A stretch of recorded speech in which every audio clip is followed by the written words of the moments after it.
नाही. मग काय सध्या काय लिहायला घेतलंस तू? एक कादंबरी दिशाहीन.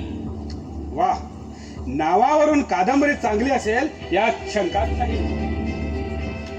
म्हणजे आम्हाला या साहित्यातला काहीच कळत नाही म्हणा. आम्ही धंदेवाई माणूस.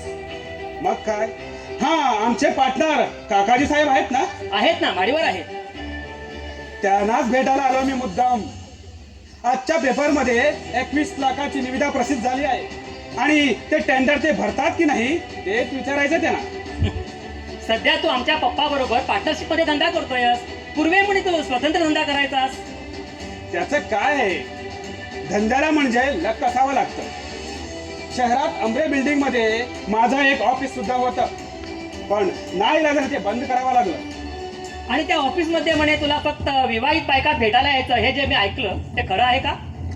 काही अंशी खरं आहे ते, पण माझं लग्न झाल्यापासून ते सगळं सोडून दिलं मी. आणि सध्या तुला जी बायको मिळाली आहे ना, ती म्हणे एका मास्तरीण आहे. मास्तरीण नव्हे तर टीचर. अर्थ एकच, लग्नापूर्वी तू तिची जास्त चौकशी न करता लग्न करून मोकळा झालास. म्हणजे नेमकं काय म्हणायचंय तुला? अरे लग्नापूर्वी तुझ्या त्या बायकोचं म्हणे एका मास्तर बरोबर लफडं होतं आणि त्याच्यापासून तिला 2 वेळा. इम्पॉसिबल, असा घडणं शक्यच नाही. अनिकेत, अनिकेत, तू असं हे बोलून माझा अपमान करतोयस. हा माझा प्रेस्टिजचा प्रश्न आहे. अरे वा, शेगाव येथे खाडीवरील कामगारांनी तुझी बहीण पडून नेऊन तिच्याशी लग्न केलं होतं. त्यावेळी तुझी प्रेस्टिज कुठे गेली होती? मिस्टर शेगावकर, आपल्या पायाखाली काय दळतंय ना त्याचा विचार करावा माणसाने आणि नंतरच दुसऱ्याला दोष द्यावा. माझं असं हे उन्हादुणा खडायला मी काय केलं तुझं? हे तू मला विचारतोस? अरे ते स्वतःच्या मनाला विचार, म्हणजे तुला ताबडतोब उत्तर मिळेल. मला यातलं काहीच आठवत नाहीच आठवणार तुला. अरे मी त्या झोपडपट्टीत जातोय. हे माझ्या पप्पांना कोणी सांगितलं? ते होय, ते मीच सांगितलं, पण सहज सांगितलं होतं. पण तू त्या वस्तीत जातो हे खोटं नाही ना? अरे खोटं नाही, पण मी तुझ्यासारख्या रंडीबाजी करायला जात नाही तिकडं. Fantastic joke. त्या गरीब वस्तीत जाणारा माणूस कितीही सभ्य असला तरी समाजाच्या दृष्टीने गुन्हेगार असतो. तिथं पाऊल ठेवण्यापूर्वीच सारासार विचार करायला असतो. मागे एकदा तू गुजरात रोड मध्ये 4 पोरं असलेल्या दोघा विवाहित स्त्रियांना आठवड्याभराच्या अंतरावर घेऊन गेला होता.